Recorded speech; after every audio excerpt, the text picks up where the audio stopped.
السلام عليكم. أنا نهيلة وجيت اليوم باش نشارك معكم الحكاية ديالي. جيت نقول لكم باللي مازال كاين الخير في الدنيا.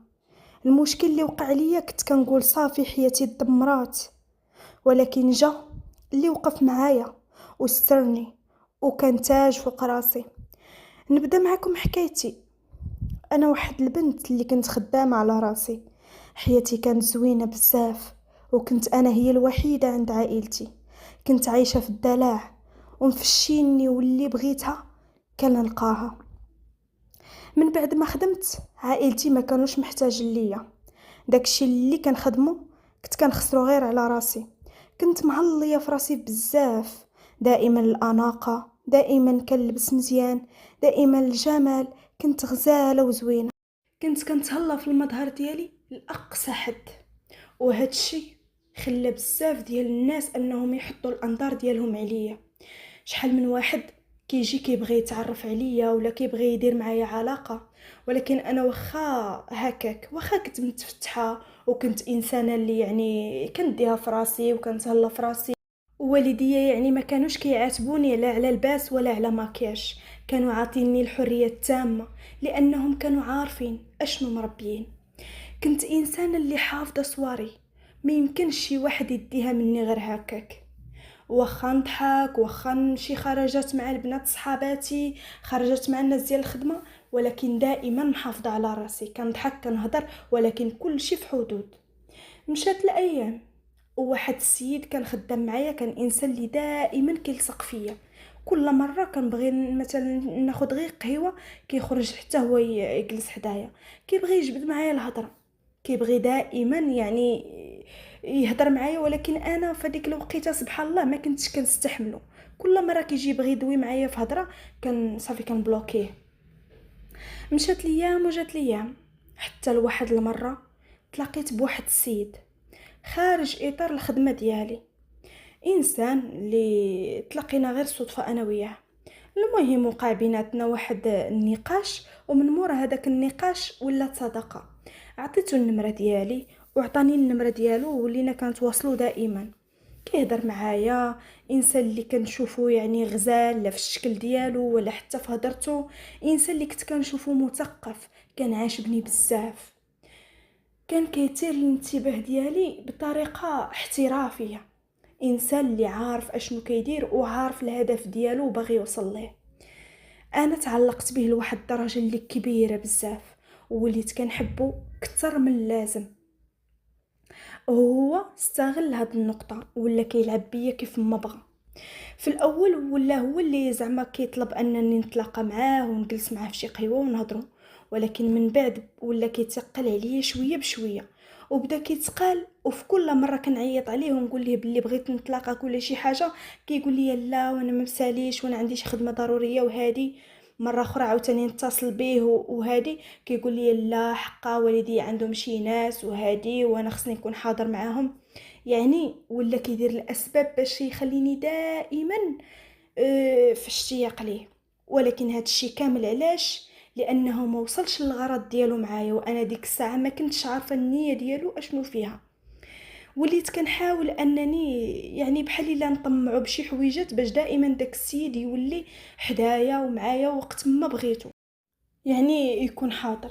كنت كنستعمل المظهر ديالي، كنحاول انني نخليه دائما متعلق بيا ويشوفني انا هي احلى بنت شافها في حياته.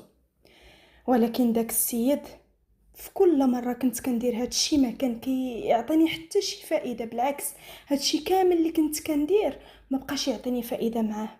داك السيد وليت كنحبه لواحد الدرجه اللي كبيره وما بقيتش قادره نستغنى عليه. فبديت مرات اخرى كنحاول انني نتصل به باش نتلاقاو، ولا كيقول لي غادي نجيك من الاخر. انا علاش ما بقيتش بغيت نتلاقاك؟ لانني عندي مشاكل في الخدمه، وحتى الصالير ديالي راه نقصوا ليا منه، وولات عندي واحد الظروف ماديه اللي صراحه صعيبه بزاف. وانا لا تلاقيتك بطبيعه الحال غنبغي نخرجك ندور انا وياك، وانا ما بغيتش نتعرض لهذا الاحراج. اللهم خلينا دابا بعدين حتى نقاد الامور ديالي. كنت كنقول ليه لا لا ما تهز حتى شي هم، المهم غير جي وكل شيء على حسابي. كيقول لي لا وانا كرامتي ما تسمحليش وكذا، وانا كنبقى نطلب فيه ونرغب فيه حتى كيجي. السيد ملي كيجي كنخلص عليه داك الغدا ولا عشاء ولا قهيوه، ونجلس انا وياه ونهضروا على الحب والغرام. ولكن داك السيد كان غرضه انه يحصل على الشرف ديالي. المهم كان كيطلب مني شحال من مره يعني نمشيو للدار ديال الصديق ديالو اولا كذا، وانا كنت عارفه ودايره في بالي هذيك القضيه، لان شي واحد يديك لشي دار راه بطبيعه الحال عارفه راسك راكي خرجتي على الشرف ديالك. كنت دائما محافظه من هاد الجهه، ودائما كنقول ليه لا. وفي الوقيته اللي وليت كنرفض بزاف السيد ما بقاش بغى يطلقاني، وخا كنقول ليه انا اللي عارضه عليك كيقول لي لا ما مساليش وخاص نمشي نخدم على راسي ونقلب على راسي وما غنبقاش نقابل انا هاد الخروج والدخول. وانا وياك الا كنا ناويين المعقوره خاصك تصبري عليا، خاصني نوجد راسي ان شاء الله باش نقدر نجي ونطلبك من داركم وانا بوجهي حمر ورافع راسي. انا كنت كنثق فيه بطبيعه الحال. صبرت ايام عديده وانا كنتسنى داك الراجل باش نتلاقى انا وياه ويدير معايا شي حل ويجي يخطبني من دارنا. من بعد ما شفت باللي فقدت الامل وشفت هذا السيد هذا ما باغي يدير معايا حتى شي خطوه معقوله، وكل مره كنهضر معاه كيدير السبب شي حاجه، قررت انني نحيدو من بالي. قلت صافي هذا السيد هذا ما نويش معايا المعقول، ما كاين لاش نبقى نضيع معاه وقتي. وفي هاد الوقيته هادي السيد اللي خدام معايا بطبيعه الحال ما تنازلش عليا، كل مره كيحاول يهضر معايا وتقرب مني، ولكن دائما انا عندي واحد الرفض من جهته. مشات بينا الايام وبقيت مهليه في راسي كيف ما كنت، وداك السيد صافي نسيتو من بالي، وحتى هو كان ما بقاش كيتصل. من بعد ما لقاني حتى انا ما بقيتش كنتصل بيه وما بقيتش يعني كنتواصل معاه، عاد قرر ويرجع العلاقه. ولكن انا ديك الوقيته رفضت وقلت ليه شوف ولد الناس، انا الا رجعت معك دابا خاصك دير معايا حل من الحلول. قال لي كيفاش؟ قلت ليه لا رجعت معاك العلاقه غادي تجيب والديك وغتخطبني من دارنا، الا ما كنتيش غدير هادشي يعني ما كاينلاش تبقى مضيع ليا وقتي. قصحت قلبي بالرغم انه فاش هضر معايا ما نكذبش عليكم حسيت بواحد الفرحه وحسيت بداك الحب عاود حيا مره واحده اخرى. ولكن قلت لا، خاصني حتى انا ندفع كبير ونخليه انه يعني يدير واحد الخطوه باش تكون معقوله، ما نبقاوش غير داخلين خارجين. السيد قال لي صافي ما تكوني غير على خاطرك. المهم تلاقينا واحد المره جلسنا في واحد القهيوه، قال لي شوفي انا غادي نصارحك ونجيك من الاخر، انا فعلا عجبتيني وبغيتك تكوني حلالي، ولكن راه عندي مشاكل مع الدار. قلت له كيفاش؟ قال لي الوالده ديالي باغيه لي واحد البنت بنت جيراننا، وصراحه هي كانت حاطه عليها العين شحال هذا، والوقيته اللي خدمت انايا صافي اقترحت عليا باش نتزوج ديك البنت، وانا كنت رافض.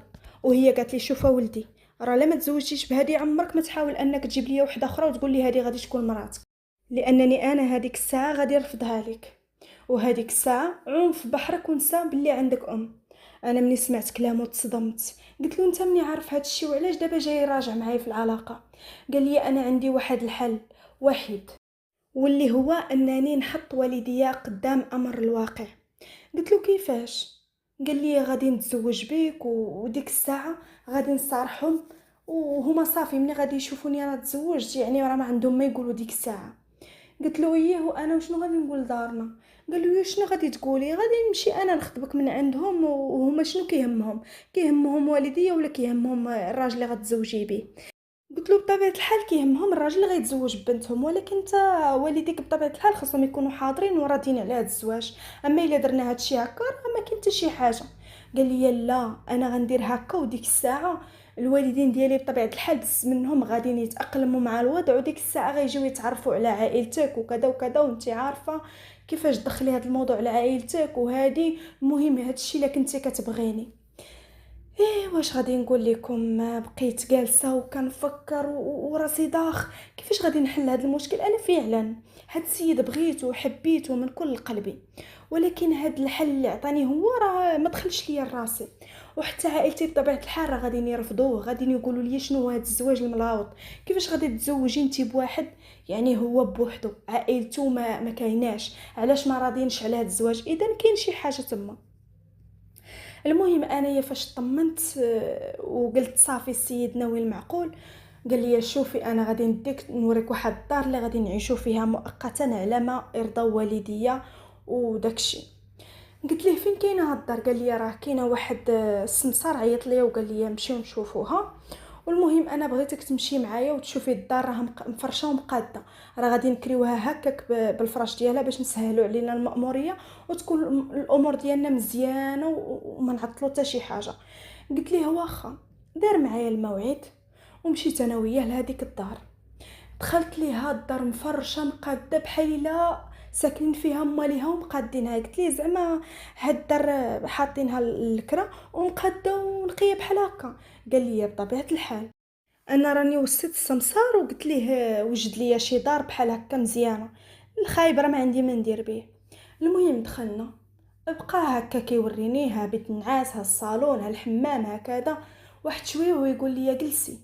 عيط على داك السيد اللي جابنا ودخلنا ورانا داك الدار وقال لي عافاك جيب لينا شي كويز داتاي. قال له ما يكون الا خاطرك. قلت ليه كيفاش غادي يجيب لك كويز داتاي ومنين غيجيب لك هو هاد الكاس داتاي؟ وهو يقول لي على ما فخباركش هاد السيد هذا راه الصديق ديالي قديم، وهو نيت هكا كيخدم سمسار، والدار ديالو راه في جنب، يعني في جنب الدار ديالنا. هذه اللي غادي تكون دارنا زعما مستقبلا. السيد خرج من عندنا فعلا جاب الصينيه ديال اتاي. انا صدقت الموضوع والقضيه كتبان محبوكه وداكشي، يعني انا ما يمكنش ليا انني نشك. قلت ليه واش هو اللي عمر اتاي؟ هو يبدا يضحك قال لي لا راه، قال لي راه مزوج، راه ساكن الدار حدا الدار. والوقيته اللي قلت ليه انا دبر لي على الدار تكون نقيه قال لي راه الدار حدايا، يلاه هما ليها يعني خواوها وبغاو يخليوها هكاك بفراشها ويبداو يكريوها. وديك الساعه زربت عليك وقلت لك اجي تشوف فيها. المهم انا تيقتو وجلست انا وياه، حط لينا السيد كوزاتاي وكب ليا كاسي. قلت ليه دابا حنا علاش جالسين؟ صافي راه شفنا الدار، علاش نبقاو بحال هكا؟ يلا نمشيو بحالنا. قال لي انت غا جلسي باش تاقلمي على الدار ويعني نهضروا مع بعضياتنا ونحلموا فيها ونجلسوا فين غنديروا فين هادي فين هادي. وبدا كيوهمني يعني على ديك العيشه اللي غادي نعيشها معاه من بعد. واحد شويه هو يقول لي ايوا نوضي بدا كتخيلي راسك راه نتيا عايشه في هاد الدار وانتي هي مولات الدار. نوضي شوفي بعدا داك البيوته وشوفي داك الفراش واش هو هذاك، ولا كانت ناقصه شي حاجه باش نوجدوها قبل ما نقضيو الغرض ديالنا انا وياك، يعني نديروا العقد الزواج وداك الشيء. وانا على نيتي بحال شي حمقى دخلت لواحد البيت مفرش وبقيت كندور وكنهضر معاه من البيت، وانا نقول ليه الصراحه هذا الفراش هذا زوين، يعني راه ما ناقصه حتى شي حاجه، خص غير واحد الاضافه زوينه باش تقاد الجليسه وهادي. هو كيهضر معايا وهو جالس يعني في الصالون. من بعد ما شفت هذاك الشيء قلت ليه الصراحه زوين هذا الشيء، وتميت جايه اللي غادي نجي عنده بحال هكا وهو يقول لي واش عجبك البيت والفراش هو هذاك، واش ما ناقصو حتى شي حاجه اولا زعما غير قولي ما تحشميش، لا بانت لك شي حاجه ماشي هي هذيك نحاول انني نوجدها عن قريب. جلست عطاني كاسي قال لي وشتك ما شربتيش كاسك ديال اتاي؟ ايوا سخنا السيد غير هكا كنتي ما شربتي والو. وانا نقول ليه لا علاش اللي ما نشربوش نشربو نديرو الصواب. شربت هذاك الكاس وبديت كنهضر انا وياه. واحد شويه كنحس براسي كيتقال عليا، ما بقيت كنشوف والو لدرجه كتبان ليا الدار بحال الضبابه. وانا نقول ليه ما عرفت مالي راسي هكا كنحس بحال شداتني الدوخه وهادي. قال لي لا هذيك راه غير الفرحه. ما صدقتيش انه فعلا وصل النهار اللي غادي نكون فيه انا وياك في دار وحده. بقى هكا كيهضر عليا وكيخدرني لدرجه انني صافي ما بقيت عاقله على حتى شي حاجه.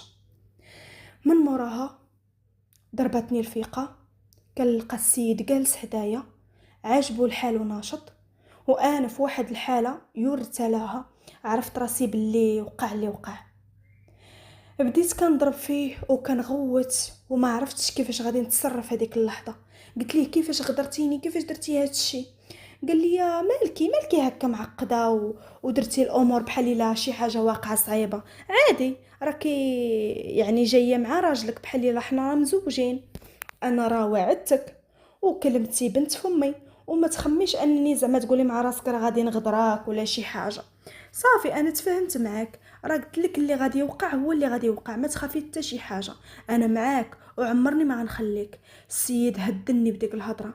والمهم قلت ليه صافي دابا خصني نمشي في حالاتي. هزيت ساكي وخرجنا، شدينا طاكسي وانا حطني قريبه لدارنا، ومن بعد هو زاد كمل بيه. من موراها السيد بلوكاني وليت كنعيط عليه، كنلقى النمره مبلوكيه. يعني ما فهمتش اشنو اللي واقع. ديك الساعة عاد استوعبت مع راسي وعرفت باللي هاد السيد غير ضحك عليا، وكان الهدف ديالو الوحيد هو انه يوصل للمبتغى ديالو، ووصل ليه بطريقته، ولكن ماشي برضايا. ماشي انا اللي سلمت نفسي، ولكن هو اللي غدرني. انا فعلا درت واحد الخطأ، هو انني تفاهمت معاه من مورا دارنا، زائد انني دخلت معاه لواحد الدار ووهمني انها دارنا المستقبليه. ومن بعد ما رجعت لهذيك الدار باش نسول، لقيت باللي داك السمسار يعني ما عنده حتى شي علاقه به، هو وصاحبه ما زعما ما كيعرفوا ما حتى شي حاجه.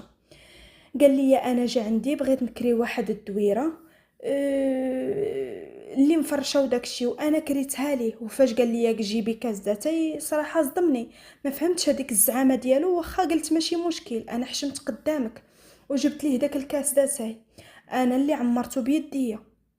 المهم من تماك عرفت باللي هاد السيد غير نصاب، انسان اللي استغني وكان باغي يوصل للغرض ديالو. وبقى فيه الحال انني النهار اللي انا نفخت عليه وقلت ليه لا ما كنتي شنو المعقول ما عندي ما ندير بك، فقال مع راسو غادي نجيبها باي طريقه، يعني بطريقته، لانه كان عارفني كنبغيه بزاف.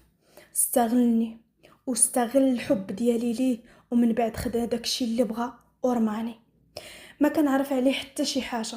دارهم كان كيقول في واحد المدينه بعيده، يعني ما عندي عليه حتى شي معلومه ولا دلائل. انسان كان غامض، وانا كنت واضح معاه بزاف. اموري كان كلها كيعرفها، كيعرف دارنا فين ساكنه فين عايشه، وعم عاوده ليه على حياتي كامله. وفي الاخير صدق ما كيسواش.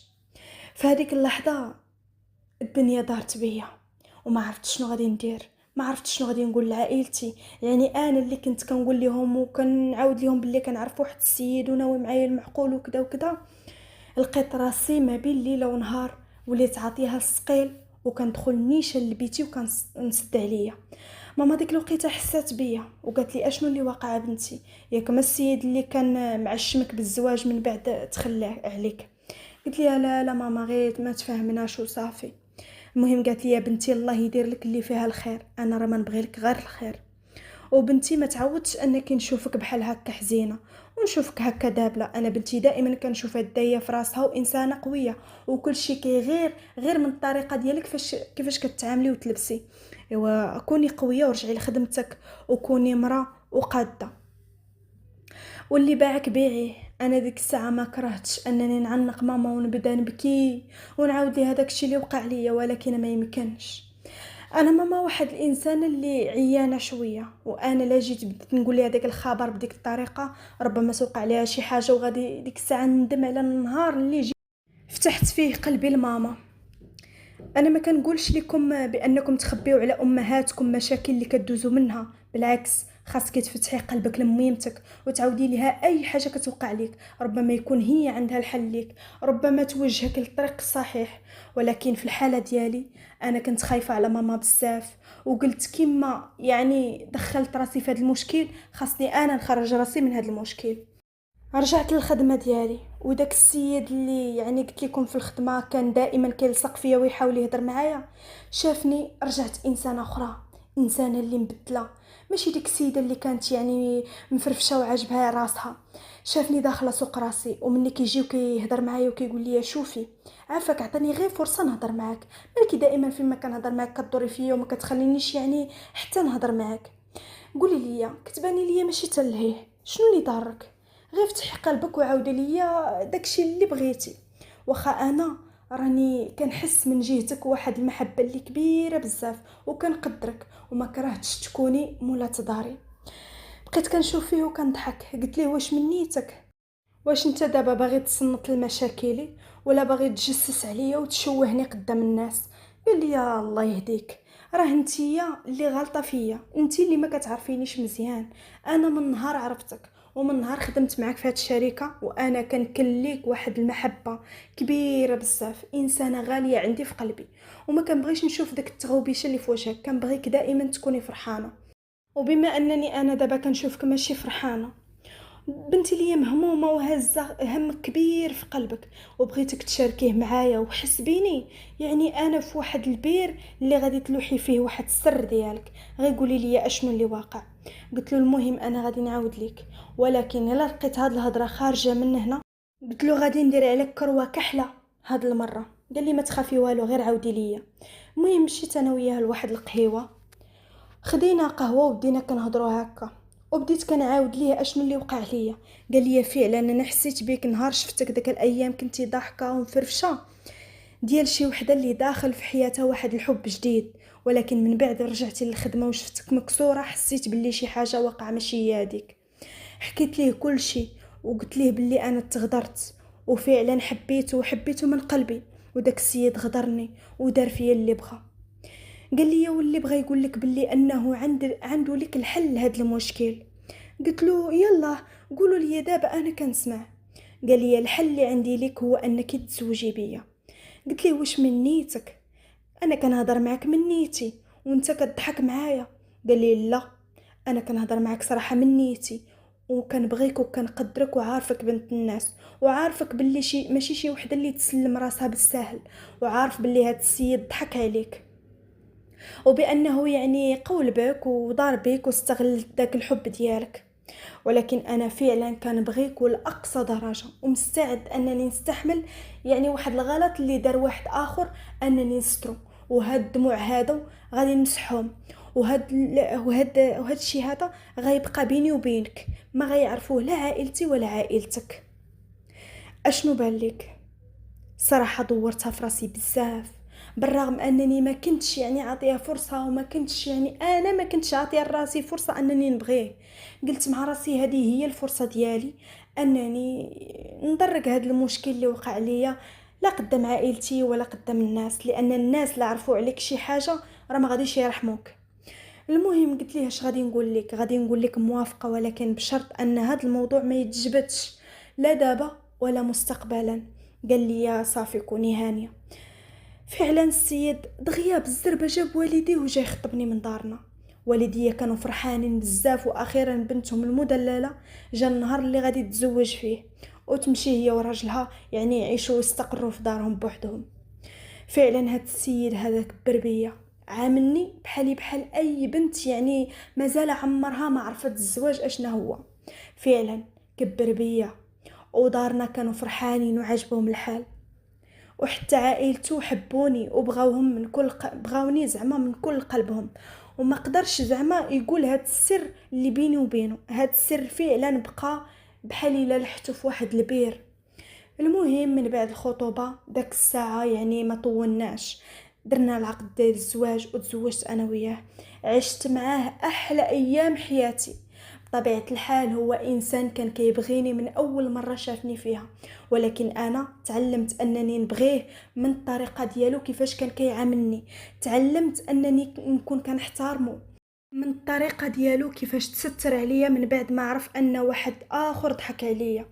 انسان اللي وليت كنكن ليه واحد الاحترام وواحد التقدير اللي بزاف ما كنتش كنقدر انني نخسر ليه الخاطر، لانه دائما كتجي قدامي ديك الفكره ديال انه انسان اللي ما كاينش بحاله في هاد الدنيا بزاف. وحتى هو عمرو يعني عايرني بهاد الهضره، ما عمرو جبدها، بحال الا ما عمرها كانت هذيك الهضره بيني وبينه. عشت معاه حياة زوينة بزاف، كان كيغير عليا لواحد الدرجة كبيرة، لدرجة انني جلست من الخدمة احتراما ليه. هاد الانسان هذا كيغير عليا لانه كيبغيني وكيقدرني، انسان اللي وقف معايا في وقت الشدة، انسان اللي نقدني من الهضرة ديال الناس ونقدني من ديك الفضيحة غير مع والديا. يعني والديا ملي غيعرفوا داك الموضوع راه بالنسبة لي انا كانت فضيحة كبيرة، كنت غادي نخسر ليهم الخاطر وغادي يحسوا بلي تربيتهم مشات على الفاضي. ولكن الحمد لله لقيته في جنبي، ولدت بنيه ووليد الحمد لله. انا دابا عايشه معاهم بخير، راجلي مهلي فيا لاقصى درجه، كيحترمني كيقدرني، وكنتمنى راجلي يكون لبزاف ديال البنات اللي مادن يديهم الحنه، انسان اللي كيحترمك وكيقدرك وكيوقف معاك في وقت الشده، وماشي اي شده يعني شي حاجه اللي صعيبه وماشي اي راجل غادي يتقبلها. ولكن الحمد لله صيفطوا لي الله بحال شي درهم ديال الحلال. اليوم انا شاركت معكم القصه ديالي ماشي غير باش نجي ونحكي لكم بحال هكا، ولكن جيت باش نقول لكم خذوا منها العبره. ما عمركم تثقوا بشي واحد، ايه انا ما بغيتش نقول لك باللي نمنعك انك تحبي انك تضحي. هادشي كامل وارد انه يكون، ولكن اللي ماشي وارد انه يكون انك تيقي في واحد الانسان ثقه عمياء، انه يقول لك مشي يلا نشوفوا ديك الدار اولا نشوفي دارك المستقبليه. لا سيدي، حتى دير معايا اللازم وديك الساعه نمشيو نشوفوا الدار وغيرها. لان هاد الزمان ما بقاتش الثقه، انسان ما بقاتش عنده الثقه حتى في نفسه، ولا كيخاف من نفسه ما كيبقاش. يعني بعض المرات راه كتصرفي شي تصرفات اللي كتقولي واش هادي انا عاد تيقي في انسان اخر. واللي نبغي نوصيكم عليه، اي حاجه كتكون في وقتها. عمركم ما تسبقوا الاحداث، عمركم ما تقولوا لا وانا نمشي نشوف ديك الدار مقاده على ذوقي وكذا وعاد ديك الساعه نشوفوا الزواج. لا لا لا، اي حاجه عندها ترتيب. يكون خطوبه، يكون عقد الزواج، عاد كنشوفوا ديك الدار نقادوها ونشوفوا من بعد العرس. يعني هذه حاجه طبيعيه. اما باش تبداو انكم تسبقوا الاحداث، فهنايا كتكوني ضاره غير نفسك، وربما داك الانسان يكون ناوي معك المعقول وغير يوقع واحد الفلاش بيناتكم، من بعد يقول لك كيف ما درتي معايا كديري مع غيري. وديك الساعه غادي تلقاي راسك واقعه في واحد المشكل اللي هو كبير. الحمد لله على هذا الشيء اللي انا وصلت ليه. انا لحد الساعه عايشه حياتي بخير، وما عمرني حسيت بشي حاجه اللي غلط. لان الا تصنتوا معايا على القصه من الاول غادي تعرفوني بانني انا كنت مظلومه في هذه القصه، وداك السيد ضحك عليا بطريقته. ولكن في نفس الوقت حتى انا كنت غالطه، لانني ثقت فيه ومشيت معاه قبل ما ندير اللازم. وكنتمنى القصه ديال اليوم تكون نالت الاعجاب ديالكم، وتكونوا خديتوا منها العبره والاستفاده. وما تنساونيش كيف العاده من لايكاتكم وتعاليقكم الزوينه بحالكم. وما تنساوش الصلاه على الرسول دائما عليه افضل الصلاه والسلام. خليتكم على خير.